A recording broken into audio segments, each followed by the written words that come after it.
Odie. Odie, are you a good boy? Odie. On a stop in Oregon, Sheena and her husband stumbled upon a scruffy, thin cat longing for love. They never imagined that from that day on, he would become the true boss of their truck.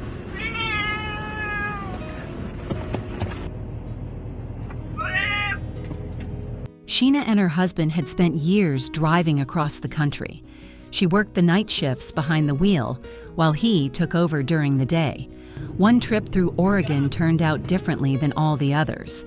They had pulled over to switch drivers and grab something to eat when a scruffy cat appeared out of nowhere.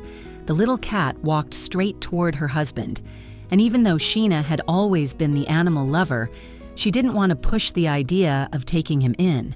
But when she saw her husband petting that cat and refusing to walk away, she knew in her heart this was the beginning of something new. The cat had no collar, no microchip, and no sign of belonging to anyone. Dirty and hungry, he wandered up to them with eyes that seemed to plead for help.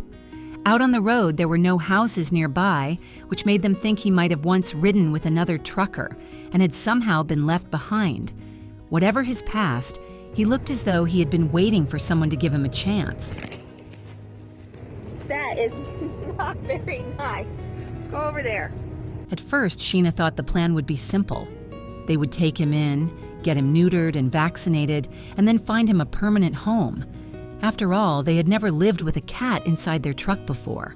But within a few days, it was clear. He'd already found his home, and he wasn't going anywhere. He fit right into their lives as if he had been there all along. That's when they decided to call him Odie. Odie. Odie, are you a good boy? Yeah, you're a good boy. From then on, Odie became a traveling cat. He learned the rules of the road quickly. When the truck was moving, he knew to stay off the driver's side. Instead, he curled up on the passenger dash, stretched out in the sunlight, or disappeared into one of the cozy cubby holes they had made for him. Sometimes he climbed up to the bunk, enjoying the ride from his own little perch.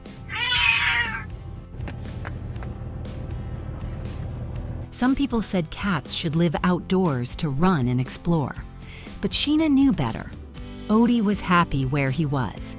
He went outside when it was safe, and even joined them on hikes with a backpack. What mattered most was that he was loved and cared for. The road wasn't a cage, it was his home. Odie, come here. Move, buddy. Odie. Time to go. Move. Move. Sheena admitted she was surprised by how easily her husband, who had never been much of an animal person, took to Odie. In fact, he was the one who insisted they keep him. Looking back, it was the best decision they could have made. Odie brought companionship and comfort on those long hauls that stretched for weeks at a time. And for two people who spent most of their lives on the move, he became the one steady thing that always made them feel at home. Ew! What? Today, Odie is still trucking right alongside them, content to ride the miles away with the people who gave him a second chance. His story is proof that sometimes love finds you in the unlikeliest of places, like a truck stop in Oregon. Hi. Happy birthday, Odie. As you can tell, he's excited. Hi. I'll give everyone a few minutes to get here. It's good to see you. Say hi, Odie. If Odie's journey touched your heart, take a moment to share his story. Every view helps spread the message of adoption and second chances. You never know. Your next best friend could be waiting just around the corner, hoping you'll give them the same chance Odie got.